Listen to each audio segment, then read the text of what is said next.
The tech industry saw many ups and downs this year. Facebook promised to fight fake news on its social network. It also launched its live video feature, which allowed everyone from Charlie, Nora, and Gail to Michael Phelps and his son to stream content online.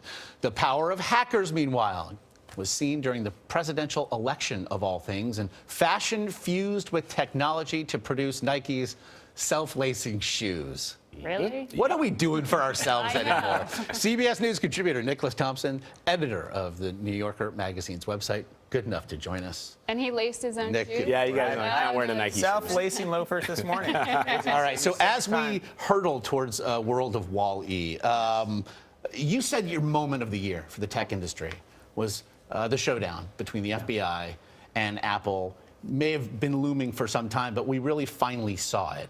That was an incredible story, right? Remember the San Bernardino shooter's phone. The FBI wanted to get access to it.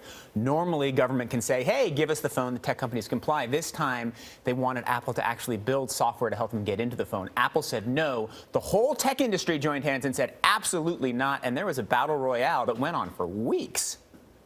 Until they found a way around it. Until the FBI found a way around it, hired an outside consulting company, and they figured out, okay, we can get into it. But what's happened since then It set a sort of de facto precedent, it would seem, though. It set a real precedent, and it changed the way that technology companies think about encryption. You have seen massive increases in the effort being put into encryption on all of these devices since then, which the FBI isn't so thrilled about, but you've seen a real fight between Silicon Valley. It was also the guy at the center that was somebody we got to know a little bit later named James Comey.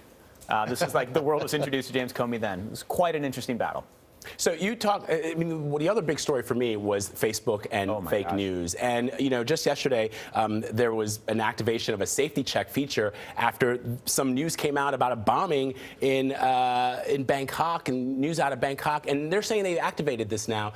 Is that going to be a story going forward? More fake news and how people can realize whether it's true or not? So the story yesterday was kind of perfect for the year. So Facebook has done this very good thing, safety check-in, which is very useful after a disaster. It turned out that yesterday there was, a small problem in Bangkok, and then all these fake stories were added, and Facebook then read it as a big problem and created this mess. So Facebook was kind of trolled by its own fake news. So then the question is, what is Facebook going to do about fake news? They've launched a bunch of initiatives, initial initiatives to start combating the problem. I think that the company is going to make it a massive priority for next year. I think that they were a little slow understanding what was going on after the election, after they've seen the consequences of it. Not just the election of Trump, but actually the sense that we're living in a post-truth world.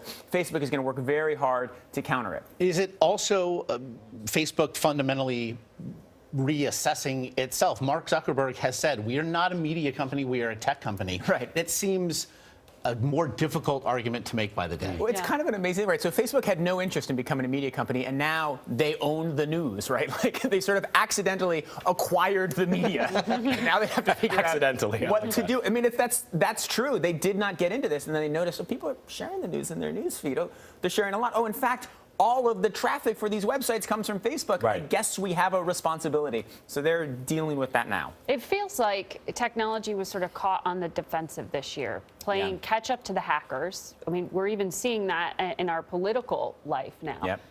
Is there any sort of proactive move here for the new year where we're not vulnerable to hackers, but have the foot forward? And it's such an interesting year because at one point, the 5 biggest companies in the world were Silicon Valley tech companies, right? They're growing so fast. They're doing so well. The fastest growing companies that are going to IPO are also technology companies. An amazing year, a lot of good products. Yet most of the big stories about tech were about hackers, about mistakes, about disasters. Insane.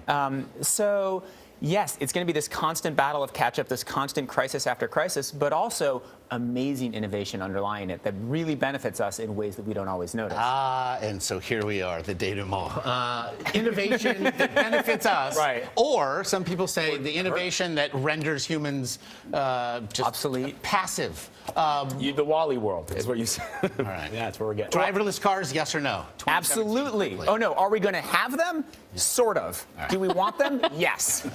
Sort of. Speak for yourself, Nick Thompson. Thank you, we appreciate it.